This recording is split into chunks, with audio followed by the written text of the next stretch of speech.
काम क्रोध आने चाहिए, पर जब आप चाहें तब। ये सारे आपके कंट्रोल में होने चाहिए।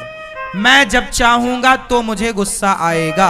आप मुझे कितनी भी गाली देते रहो, आप मुझे गुस्सा नहीं दिला सकते, आप मुझे क्रोध नहीं दिला सकते। आप मुझे कितना भी गाली दो, मुझे गुस्सा नहीं आएगा। गुस्सा तब ही आएगा जब मैं स्वयं चाहूंगा कि हाँ जी यहां गुस्से की जरूरत है, आनी आ जाएगी।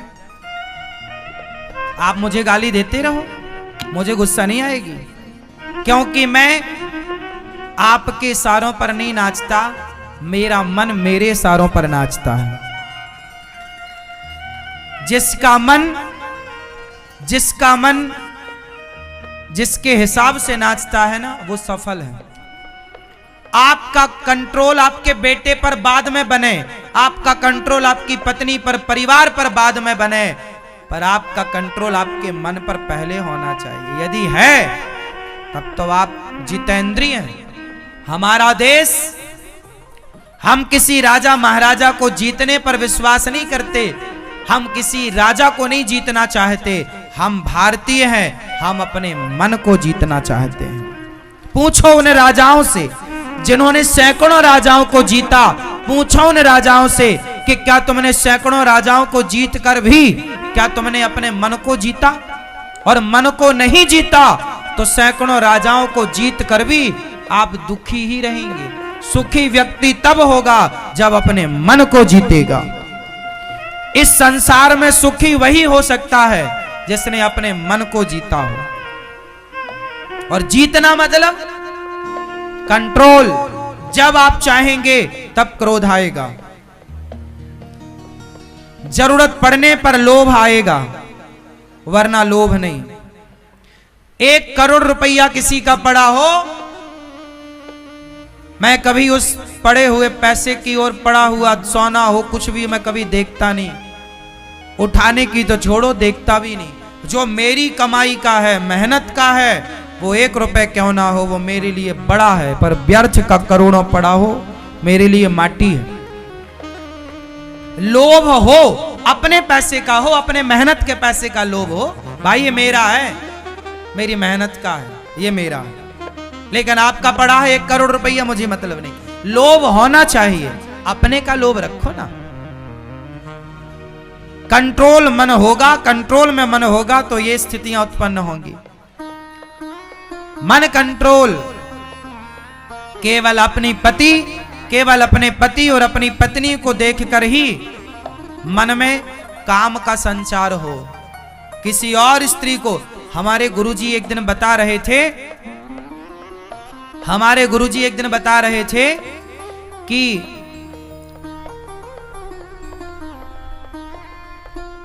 दुष्यंत एक राजा हुए हैं। हमारे देश में महाभारत में उनकी चर्चा है। एक राजा हुए दुष्यंत, उन्होंने जंगल जब गए, वो जंगल, तो वहां एक संत जी की कुटिया, देख बहुत कितनी गहरी बात बोलूंगा, आप समझ लेना। एक राजा थे दुष्यंत, वो जंगल गए और जंगल में रास्ता भटक गए, तो उन्हें एक जंगल के अंदर कुटिया पर एक सुंदर सी कन्या दिखाई पड़ी, शकुंतला। क्या नाम था? शकुंतला। तो जब शकुंतला वो संत की कुटिया में थी, तो संत की कुटिया में थी, बहुत सुंदर थी। तो राजा दुष्यंत, राजा ने जब उस कन्या को देखा, तो राजा के अंदर ना उस कन्या को देख करके काम का संचार हो गया, मतलब वासना जाग गई। और जब वासना जागी तो राजा दुष्यंत ने प्रश्न किया उस कन्या से, देवी आप संत की कुटिया में हैं, लेकिन मेरा मन कहता है कि आप ब्राह्मण कन्या नहीं हैं, क्योंकि मेरा मन आज तक किसी ब्राह्मण कन्या को देखकर चंचल नहीं हुआ, आपको देखकर चंचल हो रहा है, मतलब जरूर आप ब्राह्मण कन्या नहीं क्षत्रिय होंगी, इसलिए मेरा मन चंचल हुआ है। तब उस कन्या ने बोला कि हाँ महाराज, मेरे माँ बचपन में ही संत जी के पास छोड़ के चली गई थी और उन्होंने लालन पालन किया है। संत जी मुझे बेटी के रूप में रखते हैं, पर मैं ऋषि कन्या नहीं हूं छत्राणी हूं। हाँ देखिए, एक राजा का मन, मतलब पहले की ये थी कि कोई उम्र से छोटी हो, उम्र से बड़ी हो, तो उस कन्या को देखकर भी मन चंचल नहीं हो सकता था। यदि वो छत्राणी है, क्षत्रिय है तो छत्राणी को, यदि कोई ब्राह्मण कन्या है तो ब्राह्मण का मन यदि किसी ब्राह्मण कन्या को देखकर चंचल हुआ तो वो सोच लेता था कि ये ब्राह्मण है इसलिए चंचल हुआ। बाद में उन्होंने फिर उनसे विवाह किया, बाद में उन्होंने उनसे विवाह किया। विवाह किया ये नहीं कि मन चंचल कर रहा है तो जबरदस्ती पकड़ के और उसका दुराचार करें उसके साथ, ना। धर्म पहले विवाह, क्या तुम तैयार हो मेरे से विवाह कर? हाँ हाँ, आप राजा हैं, मैं आपके साथ विवाह करने को तैयार हूं। फिर उन्हीं का पुत्र हुआ भरत। कहानी लंबी है, कभी सुनाएंगे आपको, कि बाद में फिर ये अपनी इस पत्नी को भूल गए थे। एक अंगूठी दी थी कि तुम आना कभी तो हमारे, जब ये अंगूठी दिखाओगी तो वो हम पहचानेंगे, तो इनकी अंगूठी खो गई, पहचाना नहीं।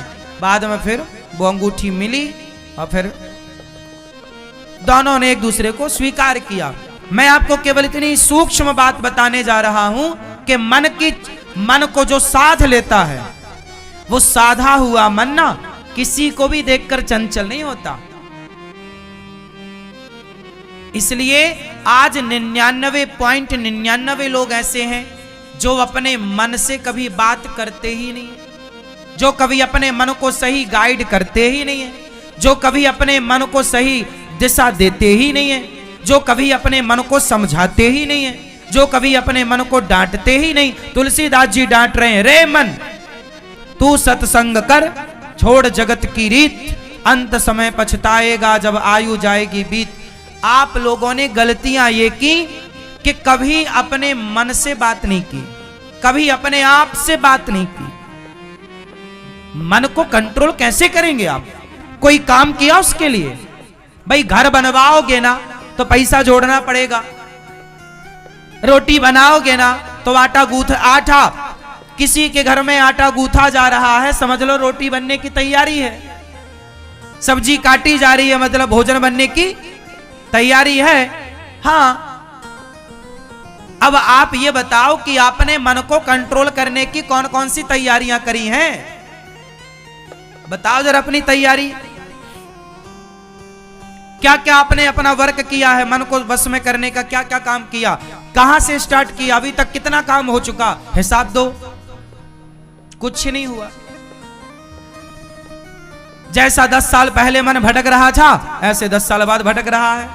जैसे 2015 में भटक रहा था, ऐसे 2025 में 24 में भटक रहा है। ऐसे ही 2030 में भटकता रहेगा। ऐसे ही भटकता भटकता फिर मर जाएगा। आप मर जाओगे। लो, सारी जिंदगी तुम्हारा मन भटकता ही रहा।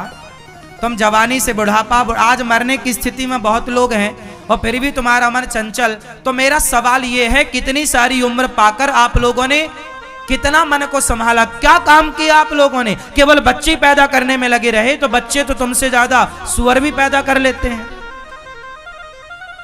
धन ही जोड़ने में लगे रहे तो धन तो वैश्या तुमसे ज्यादा जोड़ लेती है। घर ही बनवाने में लगे रहे तो तुमसे बेहतर घर तो चिड़िया घोंसला बढ़िया वाटर प्रूफ बनाती है। भाई तुमने इतने समय तक किया क्या? आज तुम्हारी उम्र 80 साल को होने को आई, 70 साल होने को आई, 60 साल होने को आई। बताओ तुमने मन पर कितना वर्क किया, काम किया, कितना साधा अपने मन को? केवल खाया, सोया और बच्चे पैदा किए। खाना, सोना, बच्चे, और समय मिला तो प्रपंच, उसका ऐसा, उसका ऐसा, इसका वैसा। ये समय आपका गुजर रहा है। मेरी माँ हम जो बातें कह रहे हैं वो आपके समझ से भी परे हैं, शायद आप में से कोई समझा हो। मन को साधने के लिए आपको समय निकालना पड़ेगा, अपने मन से आपको बात करनी पड़ेगी, अपने मन को आपको समझाना पड़ेगा। जैसे किसी को शुगर की बीमारी है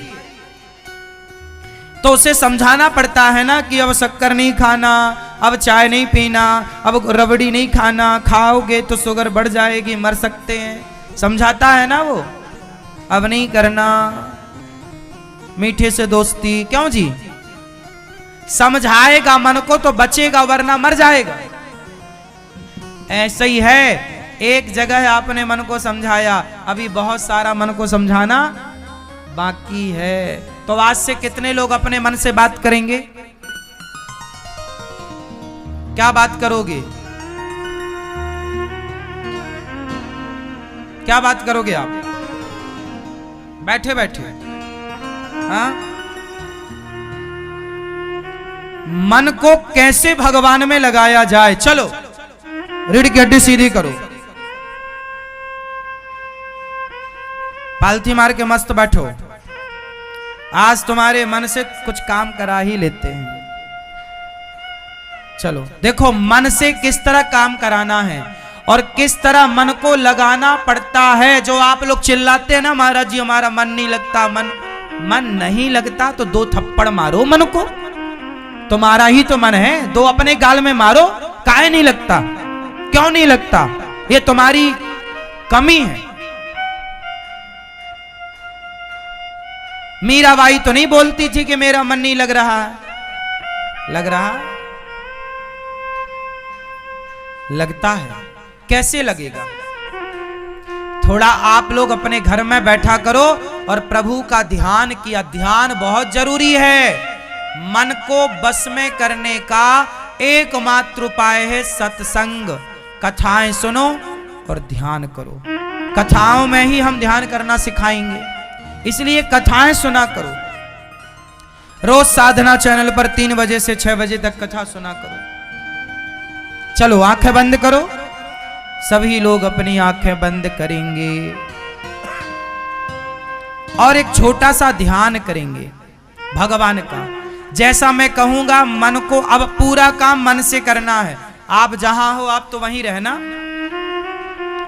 अब मन से चलते हैं। मैया तुम्हारे गटा बंद नहीं हो रहे हैं, थोड़ा बंद कर लो मेरी मां, आंखें बंद करो। और अब मन से पूरा काम करना है। सभी लोग ऐसी कल्पना करो, ऐसा इमेजिन करो, ऐसा भाव बनाओ कि हम गिरिराज जी की परिक्रमा लगा रहे। चलो सब लोग चलो गिरिराज जी मन से। शरीर तो जहां है वहीं रहेगा, मन से काम कराना है। चलो सब लोग गिरिराज जी, ऐसा भाव बनाओ सब लोग कि हम गिरिराज जी की परिक्रमा लगा रहे हैं। हम गिरिराज जी का नाम जप कर रहे हैं, मन में परिक्रमा लगाते हुए श्री कृष्ण श्री कृष्ण श्री कृष्ण श्री कृष्ण गोविंद हरे मुरारी, हे नाथ नारायण वासुदेव। हम कीर्तन कर रहे हैं। ऐसा भाव बनाओ कि हम गिरिराज जी की परिक्रमा लगा रहे हैं और कीर्तन कर रहे हैं। मन में कृष्ण को ही जप रहे हैं, उनको ही याद कर रहे हैं। अब गिरिराज जी की परिक्रमा लगाकर सब लोग ऐसा भाव बनाओ कि हम बैकुंठ जाकर, जैसे लक्ष्मी माता भगवान के चरण दबाती है ना, ऐसे आप भी भगवान के चरण दबा रहे हैं। ऐसा भाव इमेजिन करो कि आप भगवान श्रीमन नारायण के चरण दबा रहे हैं। चरण दबाओ, दबाओ चरण। ऐसा भाव बनाइए कि आप भगवान के चरण सेवा कर रहे हैं। भाव, चरण दबाइए, भगवान की सेवा कीजिए और मन में कीर्तन चलता रहे, श्रीमन नारायण श्रीमन नारायण श्रीमन नारायण। अंदर नाम जप होता रहे, श्रीमन नारायण श्रीमन नारायण श्रीमन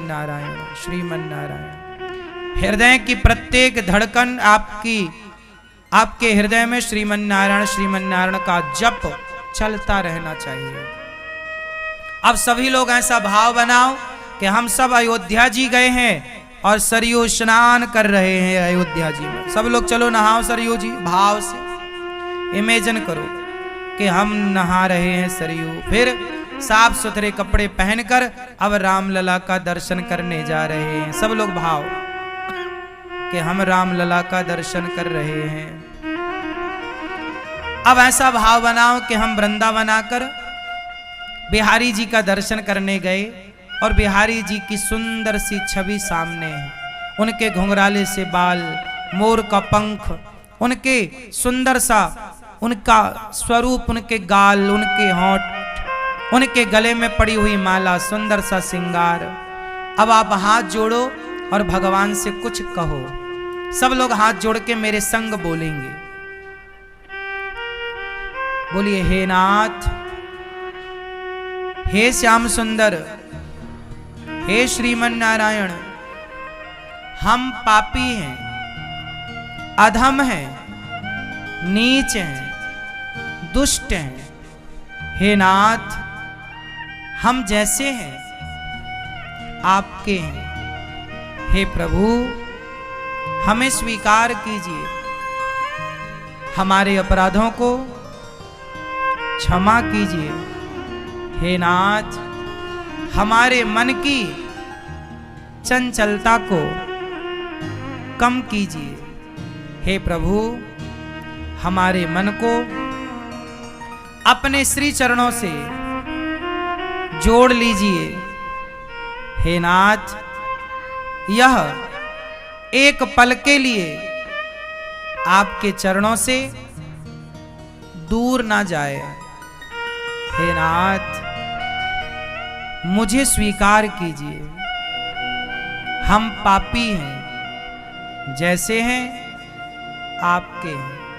हे श्याम सुंदर, हे जगन्नाथ जी, हम करोड़ों जन्मों के पापी हैं। हे श्रीमन नारायण, आपके सिवा हमारा कोई नहीं है। आप ही हमारे माता हो, आप ही हमारी माता हो। हे प्रभु, हे श्रीमन नारायण, आप ही हमारे पिता हो। हे प्रभु, मुझ दासी को, मुझ दास को, मुझ पापात्मा को स्वीकार कीजिए। हे प्रभु, सदा के लिए इस मन मंदिर में आकर बैठिए। हे प्रभु, मेरे इस हृदय से कभी निकलकर ना जाने का वादा करो। हे प्रभु, सदा मन मंदिर में ही रहो। हे नाथ, मैं आपको कभी भूलूं नहीं। हे प्रभु, हम अपने आप को आपके श्री चरणों में समर्पित करते हैं। हे श्रीमन नारायण, ये जो परिवार है, व्यापार है, सब आपका है। हे नाथ, ये सब मेरा है। इस अभिमान से मुझे बचाइए। सदा मेरे अंदर यही भाव हो कि ये सब कुछ आपका है। हे नाथ, हम अपने आप को आपके श्री चरणों में समर्पित करते हैं, हमें स्वीकार कीजिए। श्रीमन नारायण चरणौ शरणम प्रपद्ये, श्रीमते नारायणाय नमः।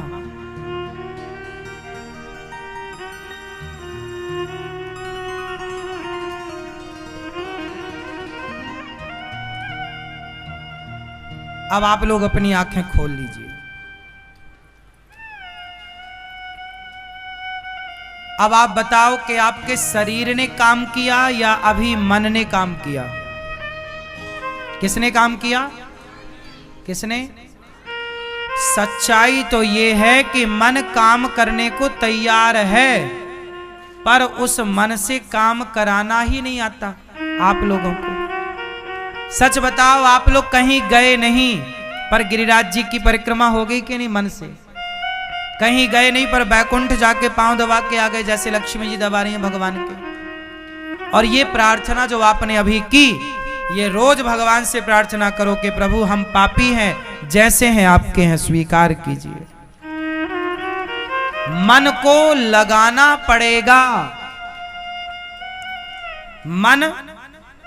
मन कभी नहीं कहेगा कि चलो जी आज पूजा कर लेते हैं।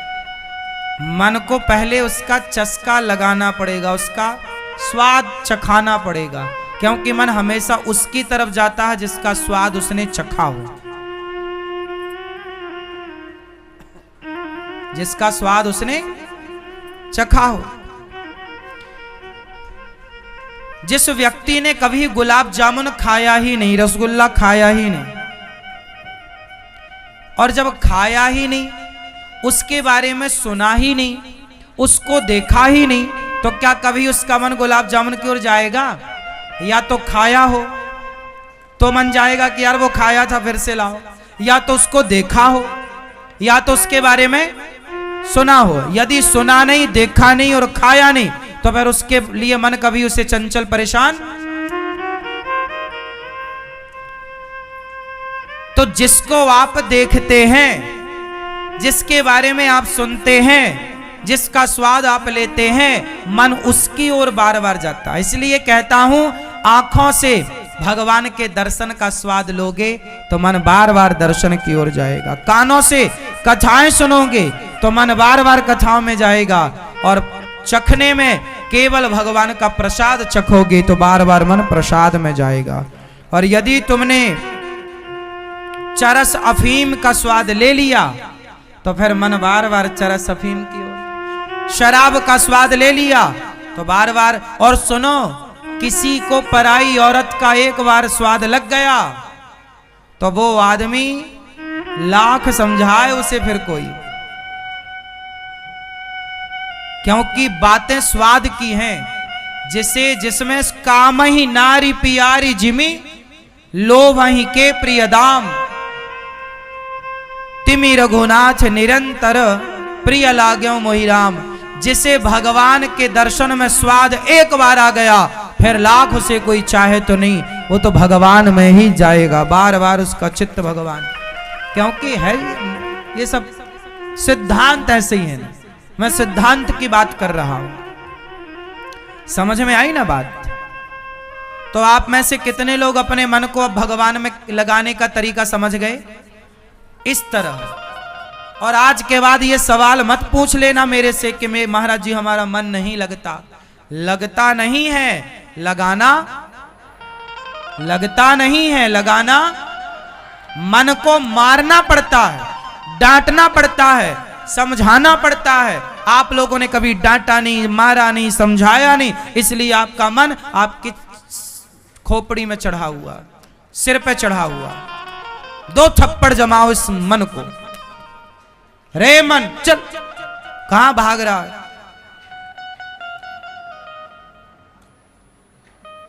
सुनो, चाबी से ताला बंद होता है और चाबी से ही ताला। ये मन वो चाबी है। यदि ये मन भगवान की ओर घूम गया तो संसार के हर बंधन से मुक्त कर देगा, और ये मन यदि संसार की ओर घूम गया तो हर बंधन में डाल देगा। ये मन ही बंधन का कारण है, यही मन मोक्ष का कारण है। मन प्रभु में लग गया तो मोक्ष है, मुक्ति है, और संसार में लगा तो बंधन है।